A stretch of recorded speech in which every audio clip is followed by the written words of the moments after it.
हम लोग जो आगे की अगर बात करें तो बात यह है कि क्या एमपीपीएससी 2020 में जो पेपर हो रहा है, ठीक है, उसकी अगर हम बात करें तो क्या वह जो है ना, अलग कर सकता है, या 14% ही आरक्षण होगा कि 27% आरक्षण होगा।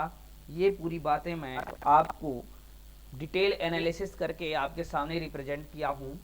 जिन भी भाइयों को बहुत कन्फ्यूजन है वो भी आज क्लियर करने की कोशिश करूँगा। तो आरक्षण हाई कोर्ट ने क्या कहा पहले ये जान लीजिए, एक एक चीज़ें समझिए, एक एक पॉइंट पे।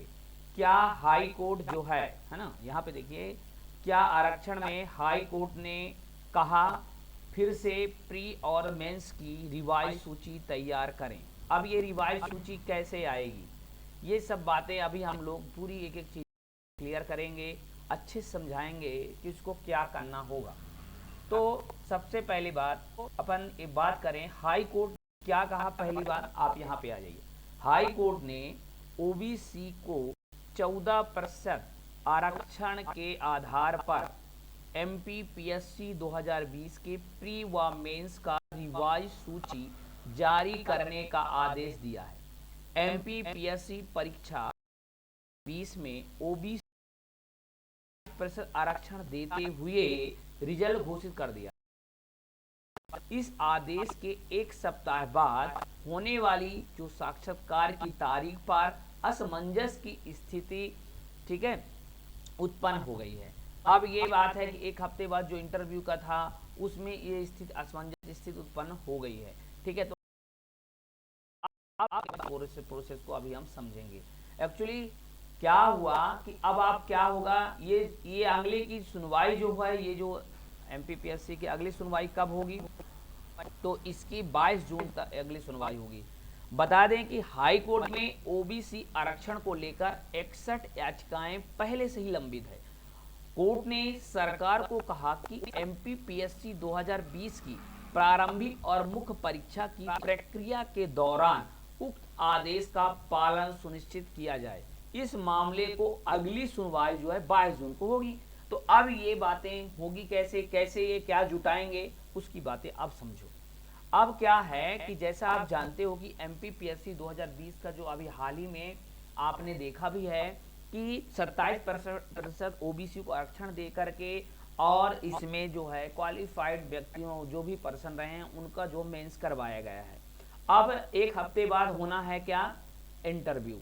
अब उसमें कई याचिकाकर्ता ने 61 याचिका पहले से दायर थे और आकर के इनकी बातें पूरी बातें बताई गई कि ओबीसी का आरक्षण किस बेस पे हुआ, और हुआ भी है तो क्या 27% आरक्षण में, जबकि इसकी 27% आरक्षण में आप भी ये जानते हैं कि हाई कोर्ट का उसमें एग्री नहीं था, पूरी तरह से एग्री नहीं थे, है ना। देखिए पहले ये देखिए, ये देखो, ये हेडिंग से आपको समझ में आ जाएगा कि 27% आरक्षण पर पहले से ही हाई कोर्ट ने लगा रखी है रोक, ये आप जानना चाहिए। याचिकाकर्ता का पक्ष रखते हुए आदित्य संघी ने बताया कि आदित्य ने एमपीपीएससी स्टेट फॉरेस्ट सर्विस की प्रारंभिक परीक्षा दी थी, लेकिन प्रारंभिक परीक्षा की चयन सूची में ओबीसी को 27% आरक्षण दिया गया है। इसके चलते याचिकाकर्ता का चयन नहीं हो पाया है।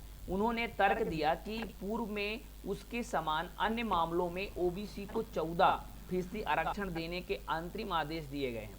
कोर्ट से आग्रह किया है कि इस प्रकरण में भी राहत दी जाए, ठीक है। ये बातें हुई है। अब देखिए अब क्या करना होगा, इसको आगे क्या होगी, आगे क्या प्रोसेस होगी। अब देखिए महाधिवक्ता के तर्क को कोर्ट ने किया खारिज। कैसे, राज्य सरकार की ओर से एक महाधिवक्ता प्रशांत सिंह ने इसका विरोध करते हुए, समझते जाइए, तर्क दिया कि परीक्षा की प्रक्रिया जारी है और अभी तक किसी को भी नियुक्ति नहीं दी गई है, और इस कारण से मतलब इस कारण से इस पर अंतरिम राहत देने का औचित्य नहीं है। समझ में आ रहा है ना, औचित्य नहीं है। इस पर अधिवक्ता आदित्य सिंह ने कोर्ट को बताया, क्या बताया बेटा, उन्होंने ये बताया कोर्ट को, उन्होंने ये बताया कि एमपीपीएससी जो प्रारंभिक मुख्य परीक्षा है, ठीक है ना, वो चयन सूची में ओबीसी को जो है आरक्षण का लाभ दिया है। अगले सप्ताह से साक्षात्कार शुरू होने जा रहा है। इस पर कोर्ट ने अंतरिम मतलब जो भी है अंतरिम राहत देते हुए सरकार को एमपीपीएससी 2020 की प्रारंभिक परीक्षा और मेंस की रिवाइज सूची जारी करने का आदेश दिया है। अब ये बताइए, अब ये रिवाइज सूची कैसे तैयार करेंगे, कैसा होगा, क्या होगा, जो कि देखिए हाई कोर्ट कह रहा है कि भैया आप ओबीसी को 14% ही आरक्षण देने की भाव है और उनको उतने दीजिए, लेकिन अभी 27% आरक्षण हो गया तो उनके अभी एग्री में ये नहीं थे, ठीक है। इसके बावजूद भी 27% का आरक्षण जो है अभी फ्री में हो जाने के कारण उन भाइयों का भी हो गया है जो उनको भाई कुछ कम नंबर होने के बाद भी उनको मेंस में देने के लिए एलिजिबल थे। अब उनका ये एक हफ्ते बाद क्या होने वाला है भैया, इंटरव्यू। अब इसके पहले ये आदेश, ये इस बात को, ये बातें आ गई है। अब इसकी जो सुनवाई है 22 जून को होने वाली। अब देखिए एक्चुअली है क्या क्या होगा आगे, अब बात समझिए। तो अब सरकार को एमपीपीएससी की नई सूची जारी करनी होगी, पहली बात। या तो सरकार होने वाले साक्षात्कार को टाले, या फिर फ्री में 27% ओबीसी को दिए गए आरक्षण को 14% करते हुए चयन सूची में शामिल होने वाले अभ्यर्थियों को फिर से मेंस की परीक्षा कराए और इसके बाद साक्षात्कार एक साथ कराए, या अलग से भी इनकी परीक्षा मतलब साक्षात्कार हो सकती है। साथ ही 27% आरक्षण के चलते जो अभ्यर्थी प्री और मेंस में सफल हो चुके हैं उनका बाहर होना पड़ेगा। हालांकि इसे अभ्यर्थी भी कोर्ट में अपना प्रकरण रखने के लिए स्वतंत्र रहेंगे, ये बात वहां पे बोली गई है, समझी गई है। तो आपको ये पूरी बातें क्या समझ में आए दोस्तों?